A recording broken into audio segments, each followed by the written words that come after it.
I had another question, this time to both Khyati and you, Sameer sir, that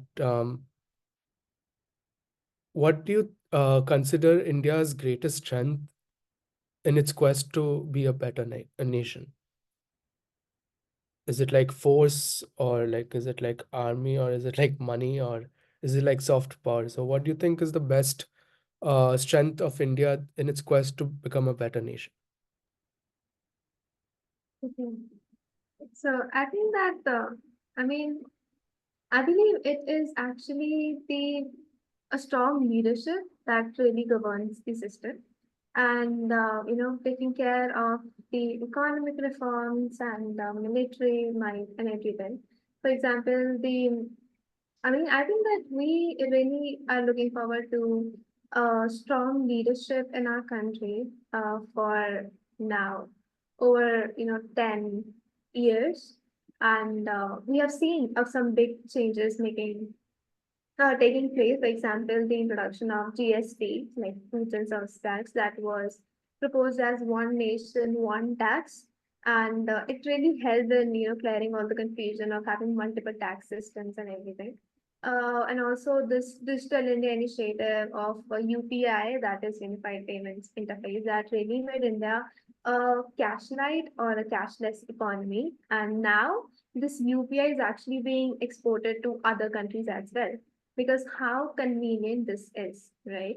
And then you may consider even the global diplomacy, like the G20 summit that India hosted last year, like presided last year, and it was like a grand display of India's culture, its growing power, its soft power, and also its proactiveness in taking the green initiatives, right, like the biofuel alliance that happened, and also highlighting all the changes that we have in infrastructure, like the Bharat Mala or the Sagar Mala, or maybe take healthcare, for instance, like the Ayushman Bharat, that's the most popular and the world's largest government-funded healthcare program, actually. And we need this kind of program because we have now the most populous country, like we are now the most populous country in the world.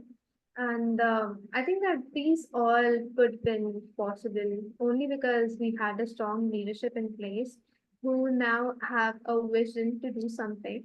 Uh, that does not mean that there are no critics to it, but that just gives an edge that we have a vision, we have a strong foreign policy, we have an outward looking approach to the issues, and we now value our interest, and we know what we are, and what capacity, capability we have. And this just gives a clear message to the world about what India really is, I think.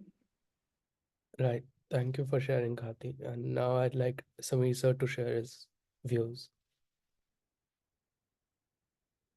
So I would say, it's a combination of all of these. In a sense, one of the greatest strengths that a large nation like us is that we have is the unity in diversity, right? The fact is that we have been so accommodating and so inclusive in all in our outlook for the last so many centuries together, that has really defined, in a sense, our identity. And if you look at today, for instance, some of the multi-ethnic societies, that is now their biggest challenge. How do you maintain the social cohesion, right? And the fact is that in against all sorts of onslaughts, both internal as well as external, we have been able to maintain largely our cohesion. Speaks to the fact, that our psyche is different, and I think that is, in a sense, in a sense, is the greatest strength. In fact, I remember. Uh, when I was, I go to Jammu and Kashmir for many years now, at least once a year. And I remember in one of these trips when I went to the border and I met the Indian Army soldier. And the thing that he said told me, in a sense, it still rings bell to me, and in a sense, it's still valid. He said, I am defending the border for you guys. If you guys don't maintain the unity, there is no point me to defend this border, right? And that, in a sense, is such a poignant message that, that unless you maintain your unity in diversity, there is no point, to exist as a nation altogether. That there is no Indian identity as such. So I think that is one of our greatest strengths. But that is not just one of the strengths. The fact is that, for instance, today we have people like you. We have the youth dividend, right? And the fact is that amongst all the major economies today, which are moving towards the aging societies, we will have this youth dividend for the next at least 3-4 decades. And after that, of course, we will start tapering off and go towards transition towards the aging society.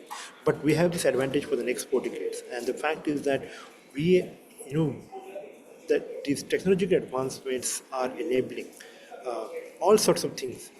So our challenge now is, so this is a strength. So challenge is now to how do we combine these technological advancements Right. with the youth dividend that we have, right?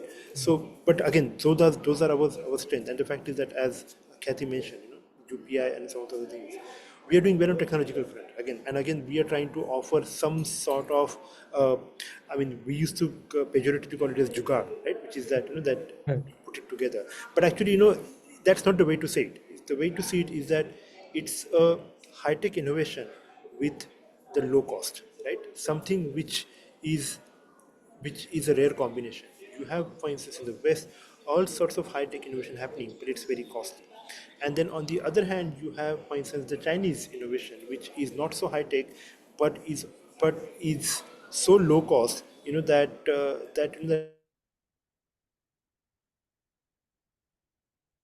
right. And I think that is something which will enable us to forge our way into today's world. So that's also one of our greatest Right. strengths. So then, as Kathy said, the political leadership also. The political leadership understands the value of technology. Political leadership understands the value of social cohesion. The political leadership understands that unless we put and invest money into those kind of things that we require, for instance, research and development, we will not be able to yield the kind of results that we want to see. We will not be able to ensure that this Amrutka leads to what the Prime Minister has spoken about, the Viksit Bharat of 2047. The fact is that today, even though we are the fifth largest economy in the world, if you look at the per capita income, our per capita income is actually towards some of the the LDC countries, the low developed countries, as such, right? Right. So that is not, so that's the kind of paradox which is there. So we want to bridge this paradox, and the political leadership understands that this is a bigger challenge. Again, that's a strength, right? That political leadership understands that this is a strength. That this is the challenge that we have, and that recognition itself is a strength, because they can then initiate policies which will help us to really bring it